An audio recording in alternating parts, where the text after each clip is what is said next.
avons parlé à monsieur Paul Molac pendant 40 minutes. Il était intarissable sur plein de sujets. L'origine des langues régionales, La loi santé et la toponymie.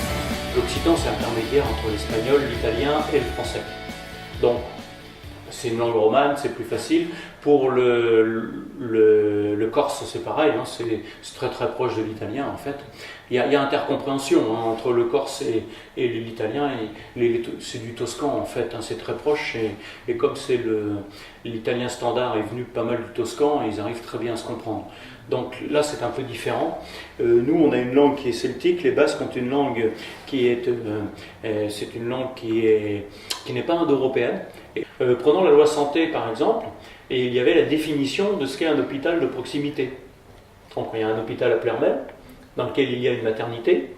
Qui dit de maternité dit obstétrique et plateau chirurgical. S'il n'y a pas de plateau chirurgical, il n'y a plus de maternité. Parce qu'à un moment donné, on peut avoir besoin de faire une césarienne. On est à peu près ici aux alentours de un petit peu moins de la moitié des noms de lieux sont des noms d'origine bretonne. Alors vous avez Plermel, par exemple. Bon, ça, pour faire plus breton que Plermel, on ne peut pas faire. C'est vraiment... Alors, il y a Gourel à côté, c'est pareil, hein, c'est un nom d'origine bretonne. Topon, c'est pareil. Loya, on ne sait pas trop. Guillac, c'est d'origine bretonne.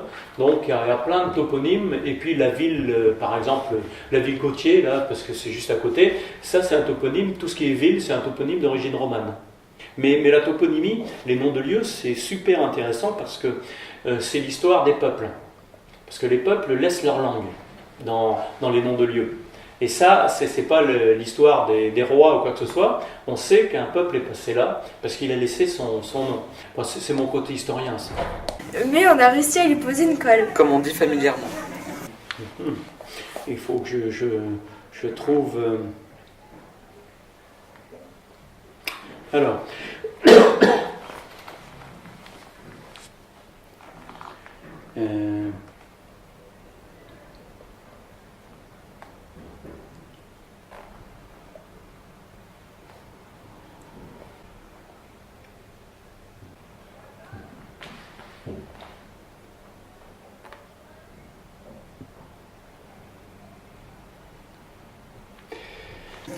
En fait, on lui a demandé d'interpréter une chanson gallo. Qu'il interprète avec son groupe Ferzae. Et il s'y est prêté très volontairement. Derrière de chez mon père, savez-vous ce qu'il y a? Derrière de chez mon père, savez-vous ce qu'il y a? Il y a un bois, le bois est à moi. Ah, le joli bois, mesdames, joli petit bois. Ah, le joli bois, mesdames, joli petit bois. Et dans ce bois-là, savez-vous ce qu'il y a? Et dans ce bois-là, savez-vous ce qu'il y a? Il y a un arbre, l'arbre dans le bois, et le bois est à moi. Ah, le joli bois, mesdames, gentil petit bois. Ah, le joli bois, mesdames, gentil petit bois. Et dans cet arbre-là, savez-vous ce qu'il y a? Et dans cet arbre-là, savez-vous ce qu'il y a? Il y a une branche, la branche est dans l'arbre est dans le bois, et le bois est à moi. Ah, le joli bois, mesdames, gentil petit bois. Et ah, le joli bois, mesdames, gentil petit bois. Et sur cette branche, savez-vous ce qu'il y a? Et sur cette branche, savez-vous ce qu'il y a? Il y a un nid, le nid sur la branche est dans l'arbre dans le bois, et le bois est à moi. Ah, le joli bois, mesdames, gentil petit bois. Et ah, le joli bois, mesdames, gentil petit bois.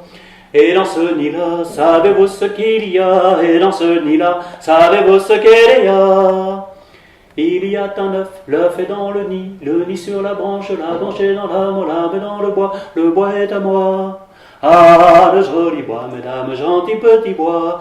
Ah, le joli bois, mesdames, gentil petit bois. Et dans cet œuf-là, savez-vous ce qu'il y a? Et dans cet œuf-là, savez-vous ce qu'il y a? Il y a un oiseau, l'oiseau dans l'œuf est dans le nid sur la branche est dans l'arbre est dans le bois, et le bois est à moi. Ah, le joli bois, mesdames, gentil petit bois. Ah, le joli bois, mesdames, gentil petit bois. Voilà. Donc ça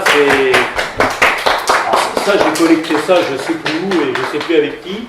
Mais alors c'est une chanson qui, bon, comme ça, peut paraître curieuse. Mais en fait, je pense que c'était la façon dont les gens voyaient qu'il y avait des étapes. Et que ces étapes-là étaient en fait les étapes de la vie, tout simplement.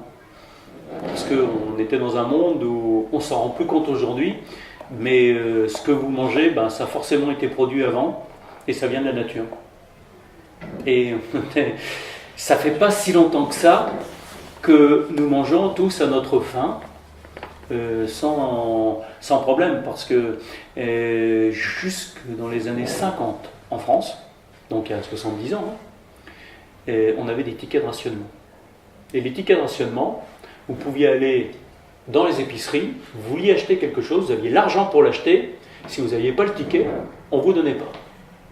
C'était pour que tout le monde ait à manger. Donc vous voyez, oui, on est passé d'une société, je dirais, de restriction, une société où il n'y a pas...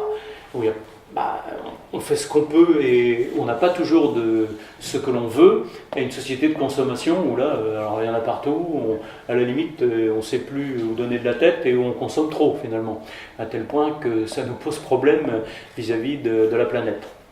Donc on est passé d'un extrême, si je puis dire, d'une société de pénurie, de restriction, à une société d'abondance, où finalement l'abondance amène des problèmes de type écologique. Eh bien, merci beaucoup pour ce petit exercice de chant improvisé et pour vos réponses à nos questions. Je vous en prie. Ça fait partie, si vous voulez, aussi de ce que doit faire un député, c'est-à-dire expliquer ce qu'il fait et dans quel but il le fait.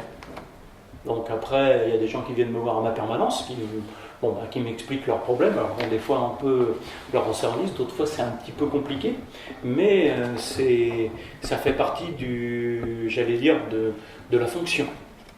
Et donc je suis très content que vous m'ayez invité à venir parler de ce que je fais et de ce que j'essaye de faire. Merci beaucoup.